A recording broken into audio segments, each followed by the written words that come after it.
Meus irmãos, a paz do Senhor Jesus Cristo, estamos aqui para mais uma aula da Escola Bíblica Dominical.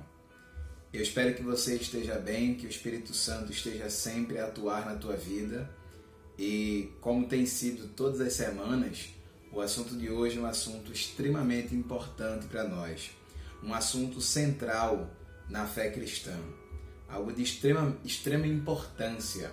O assunto de hoje será a Bíblia Sagrada.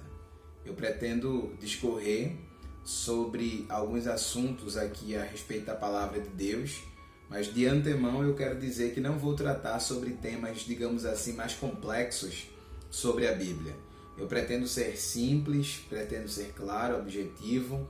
Não vou falar, por exemplo, de canonicidade, de concílios que ratificaram os livros canônicos, inerrância bíblica, né? A encarnação do Verbo. Não pretendo falar sobre esses assuntos. Os assuntos sobre os quais eu falarei aqui serão assuntos básicos, assuntos do tipo o que é a Bíblia, como os livros da Bíblia estão divididos, quem escreveu a Bíblia, como se deve ler a Bíblia, né? Enfim, assuntos bem básicos a respeito da Palavra de Deus, mas sempre muito importantes para todos nós. Para o início dessa nossa aula, eu peço que você, por favor, na sua casa, onde você está, abra a Bíblia, Palavra do nosso Deus, no livro dos Salmos, Salmos de número 1. Eu quero fazer uma leitura aqui do verso 1 ao verso 3. Salmo 1, do verso 1 ao verso 3. A palavra do Senhor diz o seguinte: Bem-aventurado o varão que não anda segundo o conselho dos ímpios, nem se detém no caminho dos pecadores, nem se assenta na roda dos escarnecedores. Antes tem o seu prazer na lei do Senhor, e na sua lei medita de dia e de noite. Verso 3. Pois será como árvore plantada junto ao ribeiro de águas, a qual dá o seu fruto na estação própria, e cujas folhas não caem, e tudo quanto fizer prosperará. O livro dos Salmos é o inário do povo de Deus, dos hebreus, e na condição de inário, o primeiro hino que os hebreus cantavam era esse aqui. Assim como a gente tem harpa cristã, cantor cristão, cântico de louvor, né? As igrejas evangélicas têm os seus inários. O inário do povo de Deus lá no Antigo Testamento era exatamente o livro dos Salmos. E eles começavam louvando e diziam: bem-aventurado, ou seja, feliz. Feliz é o homem. E aqui a expressão varão tem a ver com homem, com pessoas de maneira geral. É o varão que não anda segundo o conselho dos ímpios, que não se detém no caminho dos pecadores, nem se assenta na roda dos escarnecedores, na roda daqueles que zombam de Deus para também zombar de Deus. Essas pessoas que praticam essas coisas seguem conselhos de ímpios, andam no caminho dos pecadores, zombam de Deus, se assentam à roda daqueles que zombam. Essas pessoas não são bem-aventuradas, não são pessoas felizes. Feliz é o homem que de fato o seu prazer está na lei do Senhor, está na lei de Deus, na sua palavra. Feliz é o homem que medita na palavra de Deus e que medita de dia e de noite. Esse homem que medita na palavra de Deus de dia e de noite, olha a comparação, ele será como uma árvore plantada junto ao ribeiro de águas, uma árvore bem regada, uma árvore que dá suas folhas, as suas folhas não caem, que dá o seu fruto quando tem que frutificar, portanto, na estação própria, e tudo quanto esse homem, esse ser humano faz, prospera. E por que prospera? Porque ele segue a lei de Deus. ele segue a palavra de Deus, ele segue os princípios que estão estabelecidos aqui na Bíblia, palavra de Deus. Então esse homem é feliz, né? Então a primeira coisa que eu quero dizer para você a respeito da Bíblia é que aquele que segue a Bíblia, aquele que segue a palavra de Deus é feliz, é bem-aventurado. Nessa música aqui do Salmo 1 está escrito exatamente isso. Agora, o que é a Bíblia? O que é a Bíblia? A Bíblia é a própria palavra de Deus revelada aos homens. É interessante nós entendermos isso aqui. Eu vou repetir, a Bíblia é a palavra de Deus revelada aos homens. Vamos pensar na leitura, na importância da leitura de maneira geral. Imagine, por exemplo, que o Oswald Smith é um exemplo. Imagine que o Oswald Smith dedicou toda a sua vida na pesquisa sobre, por exemplo, missões, e que o único livro que o Oswald Smith tenha escrito seja esse aqui, Paixão pelas Almas. Um homem apaixonado por missões, implantador de igrejas, um missionário nato. Ele viveu toda a sua vida e resolveu, antes de partir, deixar registrado alguma coisa que contasse a história da sua vida e a importância da implantação de igreja, do evangelismo e tal. Então, o resultado da vida dele, de alguma maneira, ele empenhou nesse livro. Agora, imagine que o produto da pesquisa da vida de um homem, um produto de uma vida inteira, está registrado no livro, que a gente pode ler, digamos que em pouco tempo, a gente pode ler em algumas horas.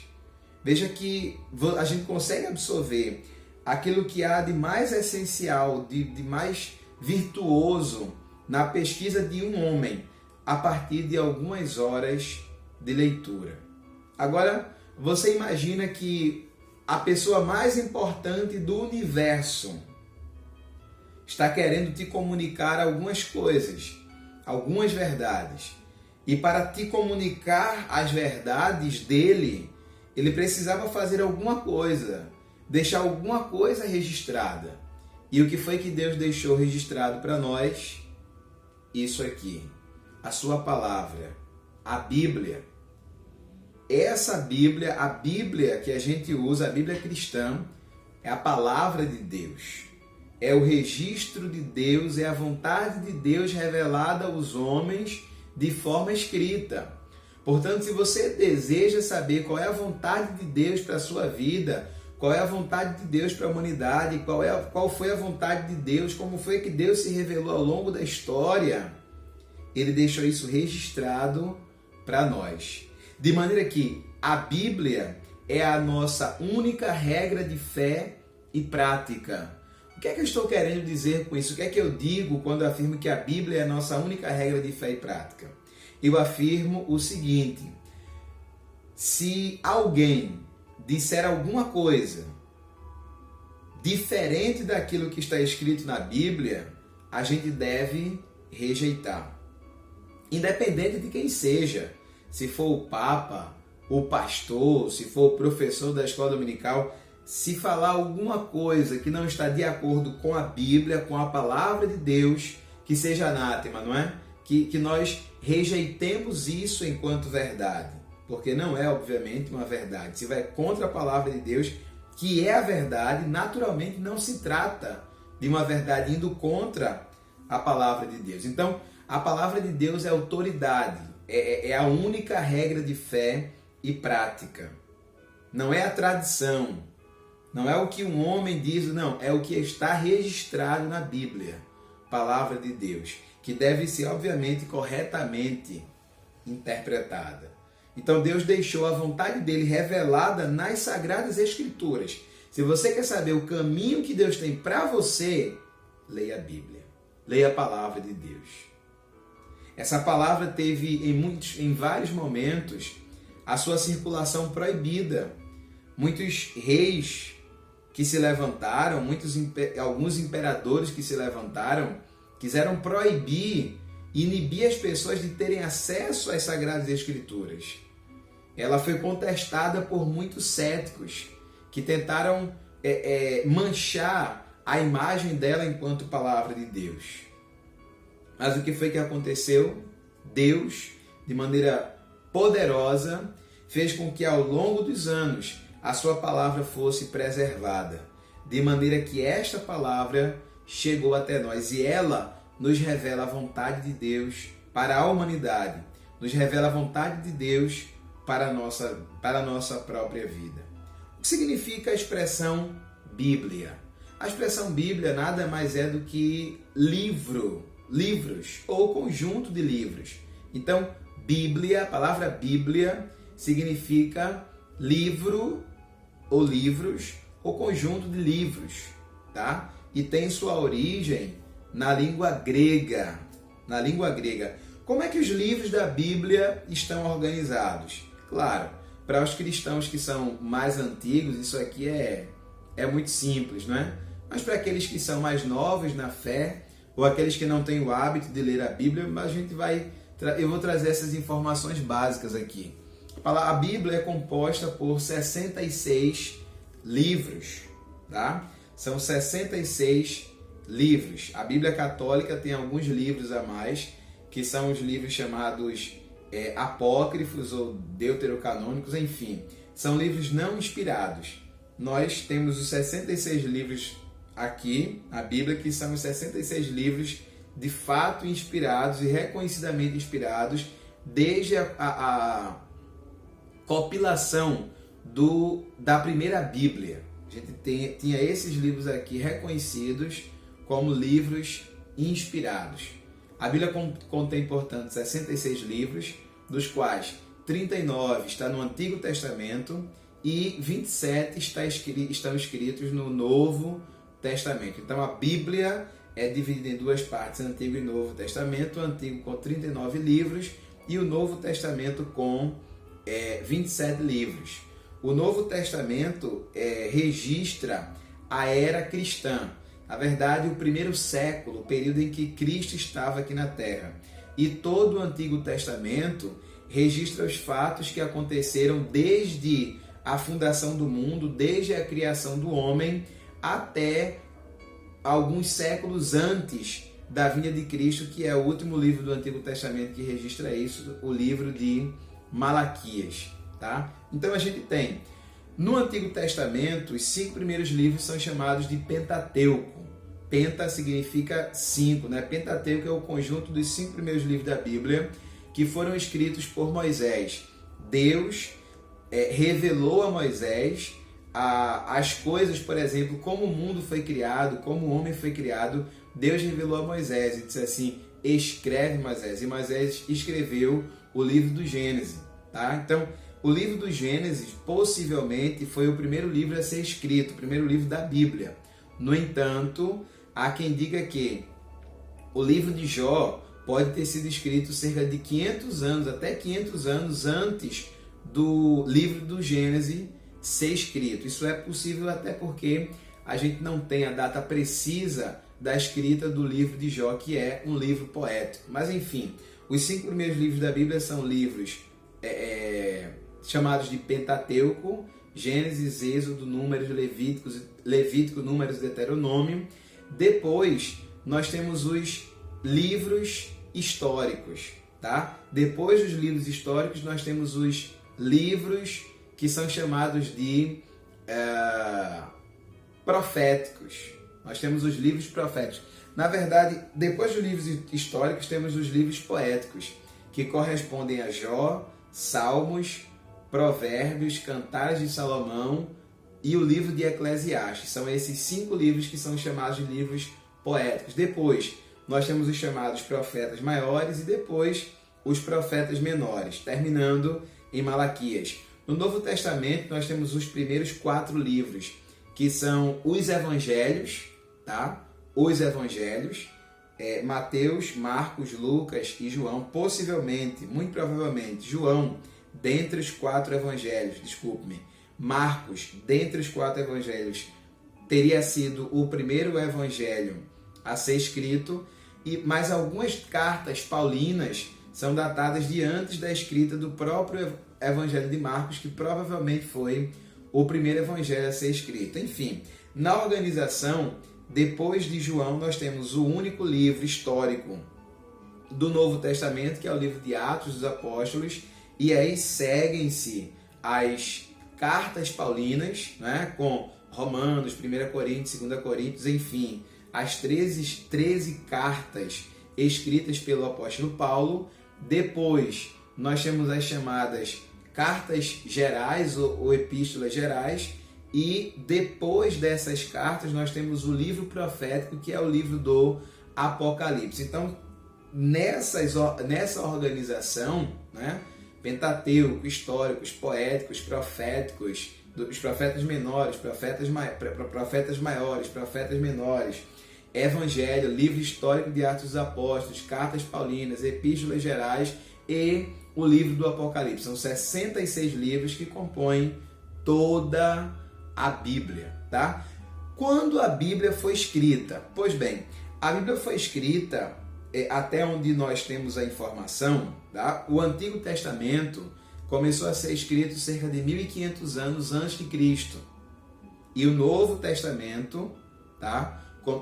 Terminou de ser escrito quase que por volta do ano 100. Então, toda a Bíblia foi escrita em, no mínimo, 2100 anos, tá? Basicamente 2000 anos. Basicamente 2000 anos. O período em que toda a Bíblia foi escrita, tá? Com exceção, eu diria, do livro de Jó, que a gente não sabe a data da escrita. Pode datar cerca de 500 anos antes do livro de Gênesis, por exemplo. Cerca de 40 autores escreveram todos os livros da Bíblia. E é interessante nós percebermos que esses cerca de 40 autores não entram em contradição entre si.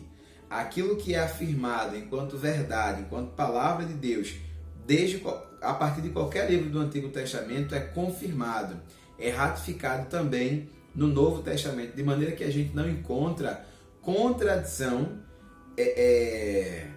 na palavra de Deus. Por que não encontramos contradição? Porque foi o próprio Deus que inspirou os seus servos a escreverem os livros que ora nós dispomos. A palavra de Deus em 2 Timóteo, no capítulo 3, versículos 16 e 17, diz assim: toda a escritura é divinamente inspirada e proveitosa para ensinar, para redarguir, para corrigir, para instruir em justiça, para que o homem de Deus seja perfeito e perfeitamente instruído para toda boa obra. Então, o apóstolo Paulo está escrevendo a Timóteo, dizendo assim: olha, Timóteo, você precisa ler a Bíblia, você precisa ler a palavra de Deus, porque ela é inspirada e ela serve para que você aprenda a vontade de Deus e que você possa instruir as pessoas também a respeito da vontade de Deus. Ainda, Hebreus capítulo 4, versículo 12, a Bíblia diz assim: porque a palavra de Deus é viva e eficaz, e mais penetrante do que alguma espada de 2 gumes, e penetra até a divisão da alma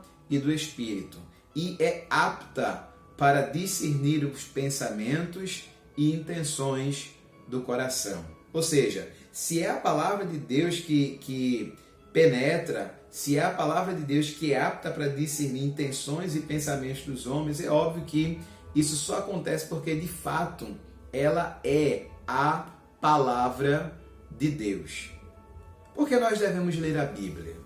Bom, a partir de algumas coisas que eu acabei de falar a você, você já deve imaginar por que é que nós devemos ler a Bíblia. Mas eu quero trazer, baseado em alguns versículos desta palavra, alguns motivos para que você leia a Bíblia, para que você leia a palavra de Deus. Por exemplo, você precisa e deve ler a Bíblia porque ela produz santificação em nós. A palavra de Deus nos santifica. O próprio Jesus nos disse isso. Em João, no capítulo 17, versículo 17, Jesus está falando com o Pai e está dizendo assim: santifica-os na verdade. A tua palavra é a verdade. Então, Jesus está dizendo, em oração a Deus, falando com Deus, para que Deus nos santificasse na verdade, ou seja, nos santificasse na palavra, porque a palavra é a verdade. A palavra de Deus não é uma verdade. Entenda, a palavra de Deus não é uma verdade, a palavra de Deus é a verdade. E aí a gente pode pensar Jesus dizendo, né, eu sou o caminho, a verdade e a vida. De maneira que a gente entende que Jesus Cristo é a própria palavra, né? Lembra daquele momento em que Jesus Jesus foi batizado por João Batista e veio a voz do céu: esse é o meu filho amado, em quem tenho prazer, em quem me comprazo. Lembra quando Jesus estava lá no monte no qual ele se transfigurou? A voz de Deus também veio naquele momento do céu e os discípulos ouviram a voz de Deus que dizia: esse é o meu filho amado, a ele ouvi. Ou seja, devemos ouvir a Cristo. Cristo é a palavra de Deus encarnada, revelada a nós, não é? A palavra produz fé. Para que a sua fé aumente em Deus, leia a Bíblia, leia a palavra. Enquanto nós vamos lendo as histórias que estão registradas aqui na palavra de Deus, a nossa alma é robustecida nas verdades das Sagradas Escrituras. E a gente percebe o quanto Deus abençoou aos homens, o quanto Deus abençoou as pessoas, e a gente fica maravilhado com a maneira como Deus agia e como Ele ainda age na sua vida e na minha vida. A Bíblia diz assim em Romanos capítulo 10, versículo 17, que a fé vem pelo ouvir, e o ouvir pela palavra. Então, leia a Bíblia, leia a palavra de Deus, porque ela nos acrescenta fé. A fé vem pelo ouvir, o ouvir pela palavra. Devemos ler a Bíblia porque a Bíblia é alimento espiritual para nós. Como assim alimento espiritual? Nós, enquanto seres físicos, né, o nosso corpo, nós precisamos nos alimentar para estar bem, né, para estar saudáveis. Nos alimentamos em 3 refeições, né, café da manhã, almoço, jantar, e um lanchezinho entre as refeições, em pelo menos 2 vezes no dia a gente come alguma coisa, e a gente, de maneira que a gente se alimenta no mínimo 3, né? 5 vezes durante o dia. E muitas vezes nós passamos o dia inteiro e não alimentamos a nossa alma, não alimentamos o nosso espírito por meio da palavra de Deus. Mateus capítulo 4, versículo 4, Jesus estava rebatendo Satanás naquele momento em que ele estava sendo tentado no deserto, e ele disse assim: nem só de pão vive o homem, mas de toda palavra que sai da boca de Deus. E ele disse que estava escrito isso, que nem só de pão vivia o homem, mas de toda palavra que sai da boca de Deus. Ele está replicando aquilo que está escrito em Deuteronômio, no 5º livro da Bíblia, no capítulo 8 e no versículo 3. Então, precisamos nos alimentar da palavra de Deus para ter a nossa vida espiritual fortalecida. Fortaleça o seu físico alimentando-se de feijão, arroz, macarrão. Arroz está caro, né? Mas dá para comprar ainda, né? Carne, enfim. E a nossa alma deve ser alimentada, e a única coisa que pode alimentar de fato a nossa alma é a palavra de Deus. Devemos ler a palavra de Deus porque ela nos consola, porque a palavra de Deus nos vivifica. Olha que coisa maravilhosa. No Salmo de número 119, e eu aconselho você a ler todo o Salmo 119, é o maior capítulo da Bíblia, né? O maior número, né, que a gente tem na Bíblia, mas é um livro, um capítulo, um número maravilhoso, de maneira que eu aconselho você a ler desde o início até o final do Salmo 119. Você vai ver várias expressões ali que apontam para a importância da palavra de Deus. E lá a gente tem a expressão lei, mandamentos, palavras, enfim. No Salmo 119, nos versos 49 e 50, a Bíblia diz assim: lembra-te da palavra dada ao teu servo, na qual me fizeste esperar. Isto é a minha consolação na minha aflição, porque a tua palavra me vivificou. Então, lembra-te da palavra dada ao teu servo, na qual me fizeste esperar. Isso é a minha consolação nas minhas angústias. Então, durante os períodos em que nós estamos angustiados, a gente lembra das palavras de Deus. A gente lembra, por exemplo, de Jesus dizendo assim a Jairo: não temas, Jairo. E aí, aquela palavra de Jesus naquele momento para Jairo nos serve também de consolo no momento da angústia. Leia a palavra de Deus, devemos ler a Bíblia. Por quê? Porque a Bíblia nos vivifica, nos consola nos momentos de tristeza. Devemos ler a Bíblia porque a Bíblia revela a vontade de Deus para a nossa vida. Outra pergunta importante é: como ler a Bíblia? Algumas pessoas acham que devem ler a Bíblia de capa a capa, de Gênesis até Apocalipse. Se você nunca leu a Bíblia toda e pretende fazê-lo, eu te aconselho a começar pelo final, a começar pelo Novo Testamento, porque Jesus Cristo é aquilo que a gente chama de chave hermenêutica, ou seja, é por meio da compreensão de quem é Cristo, da sua mensagem, da sua missão aqui na Terra, que a gente consegue compreender praticamente tudo o que está escrito no Antigo Testamento. De maneira que nós entendemos que Jesus Cristo é o centro da Bíblia. Então, se você lê sobre Jesus, portanto, os livros de Mateus, Marcos, Lucas, João, sobretudo esses livros e os outros livros do Novo Testamento, depois você vai para o Antigo Testamento, você vai com um maior esclarecimento a respeito de muitas figuras que aparecem no Antigo Testamento, que apontam exatamente para Jesus, que é o centro da Bíblia. Eu quero repetir isso aqui para que fique gravado na tua mente. Jesus Cristo é o centro da Bíblia.